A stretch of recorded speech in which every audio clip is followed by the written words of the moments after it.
Classificação indicativa. Livre para todos os públicos.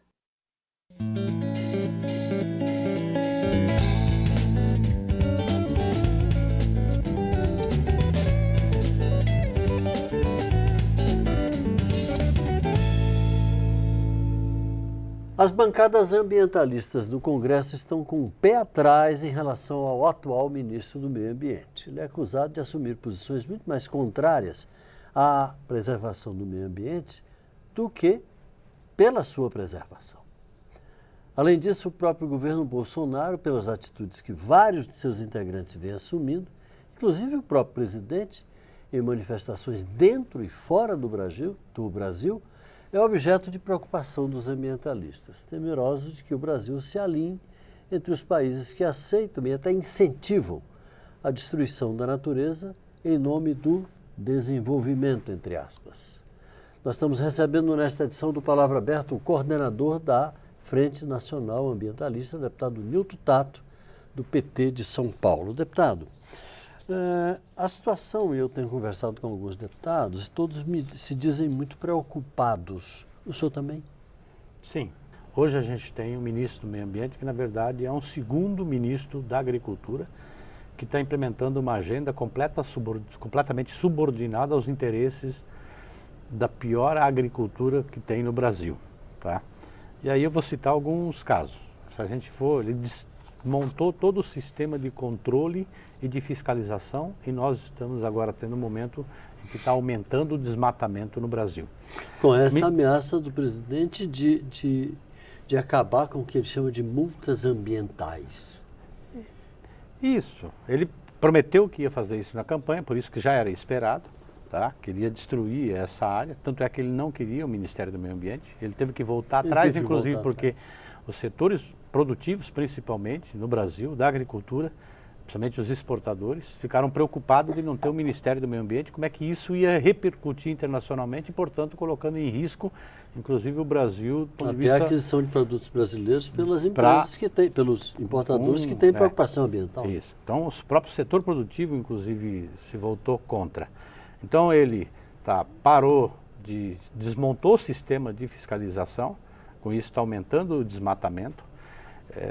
É criminoso, inclusive, que o próprio presidente fez quando um servidor lá na ponta, no meio da floresta, fazendo uma autuação, ele vai lá e desautoriza, meio que dando carta branca para que a jagunçada, entendeu, pudesse fazer, inclusive colocando em risco de vida o servidor. Vou pegar como um exemplo. Há um outro aspecto que nós estamos batendo o recorde de liberação de agrotóxicos, inclusive vários proibidos em outros países. Todo mundo já sabe do impacto que tem para o meio ambiente, para a saúde humana, das diversas doenças que esses venenos na agricultura têm causado, no alimento que chega na mesa de cada um de nós. Tá? Isso pode ter consequência no futuro, inclusive, para a agricultura brasileira, porque esses países importadores vão começar a pressionar. E aí volta o Ministério do Meio Ambiente está descumprindo, inclusive, a própria lei, porque o IBAMA tem que analisar esses agrotóxicos, como também a Anvisa do ponto de vista da saúde. Portanto, estão prevaricando na medida que o IBAMA e a Anvisa não avaliam o impacto para a saúde, no caso da Anvisa, e do IBAMA para o meio ambiente. E nós estamos com mais de 200 liberações de agrotóxicos no Ministério da Agricultura.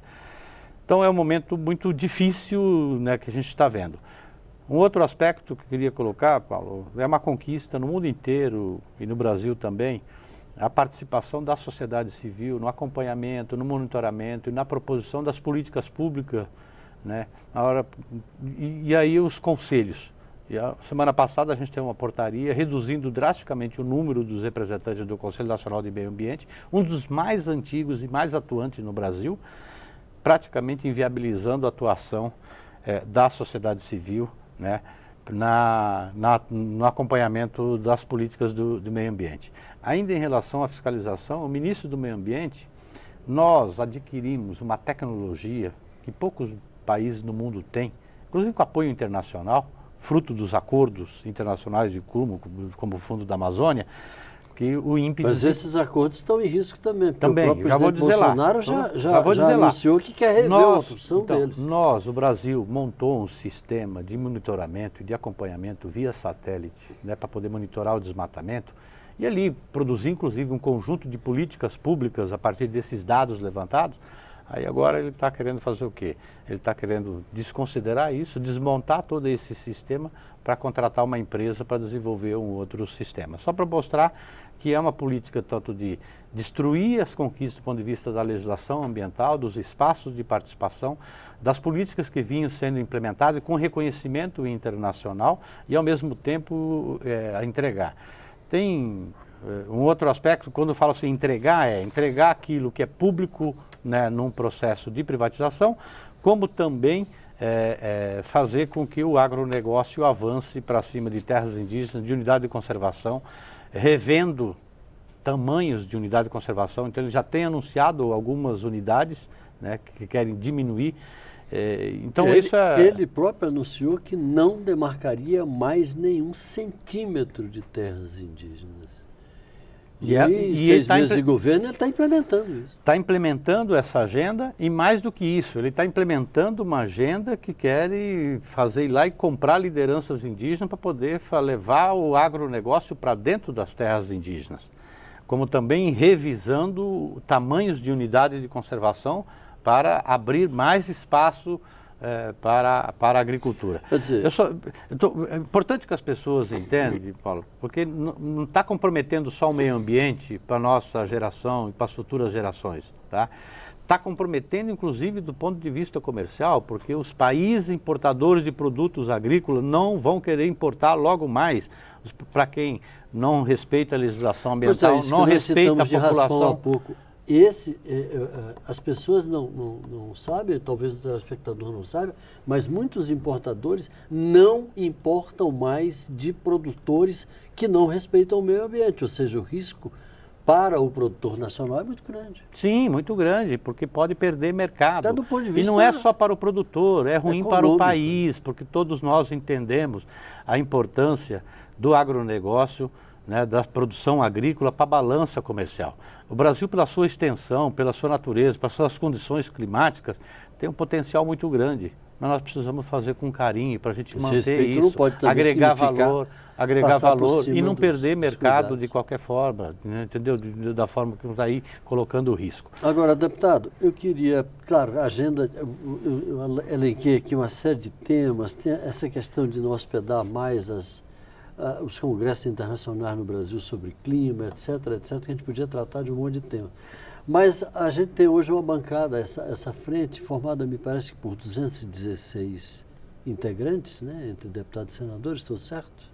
Sim, na verdade eles têm quase 250 entre senadores e deputados. Entre senadores e deputados. E isso ficou configurado, por exemplo, na votação na semana passada do Código Florestal, que ficou bem nítido a composição e a força dessa bancada da agropecuária. Pois é, mas a agenda é muito grande. Como é que o senhor está pretendendo trabalhar para articular essas forças todas e ainda mais cooptar também votos lá de fora para ver se consegue viabilizar um anteparo a essas ações? A agenda ambiental, como é uma agenda, e sempre foi tratada assim no Brasil, como é uma agenda de interesse geral da sociedade, e ela é transgeracional, né? Porque ela não é só de interesse da nossa geração, as gerações futuras, e também dialoga com toda a biodiversidade, com as outras formas de vida. Nós precisamos ter um carinho de debate aqui dentro para saber que é uma agenda que não pode ficar restrita aqui dentro do Congresso Nacional. Então, qualquer assunto que nós vamos debater sobre a questão ambiental, necessariamente ele precisa ter um diálogo com a sociedade viva, né? Porque nós estamos falando do futuro. Isso acontece no mundo todo, né? E aqui no Brasil não pode ser diferente. Então nós não podemos fazer as coisas apressadas aqui dentro. Nós não podemos ter retrocesso. Aliás, é uma garantia que está na própria Constituição, como cláusula pétrea, inclusive, o próprio Supremo adequou. Nós não podemos ter retrocesso naquilo que tem a ver com a agenda ambiental, porque a agenda ambiental a gente não trata só da gente, do nosso momento. A gente está falando do futuro. Tá? E o que o governo Bolsonaro, o que o Ministério do Meio Ambiente, o que a bancada ruralista tem pautado aqui para dentro, do Congresso, é de querer destruir isso e ter retrocesso. Então nós precisamos fazer esse diálogo amplo com a sociedade. Haja visto que a própria ONU, entendeu, recomenda de que nós precisamos fazer a nossa parte nesse debate de mudanças climáticas. E o Brasil sempre foi um protagonista. Todos sabem que o Brasil foi protagonista. Nos debates sobre mudança climática, o Brasil interferiu e ajudou a definir conceitualmente, ajudou a definir compromisso de todos, compromisso diferente, inclusive que os países desenvolvidos têm que alocar tecnologia e recursos para ajudar os países em desenvolvimento, para a gente não trilhar o mesmo caminho que eles trilharam e que levou em risco o planeta. Até porque não é à toa que temos a maior floresta do mundo. E para isso, por exemplo, tem o Fundo Amazônia, porque estão aportando recursos para o Brasil enfrentar os desafios do desenvolvimento sem precisar destruir tudo, né? Isso estão fazendo.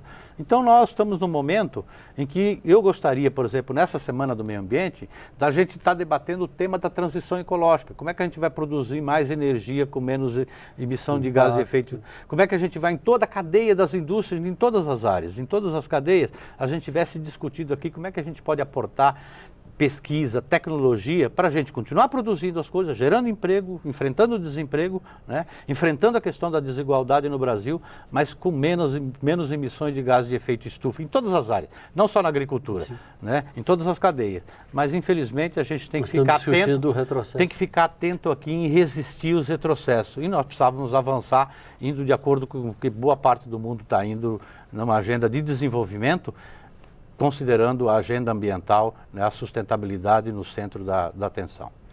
Na Semana do Meio Ambiente, nós recebemos o deputado Nilton Tato, que é o coordenador da Frente Parlamentar Nacional Ambientalista. Deputado, muito obrigado pela sua participação, bom trabalho. Obrigado pela oportunidade. Junto aos ambientalistas do Congresso. A você de casa, obrigado pela audiência, um grande abraço e até a próxima.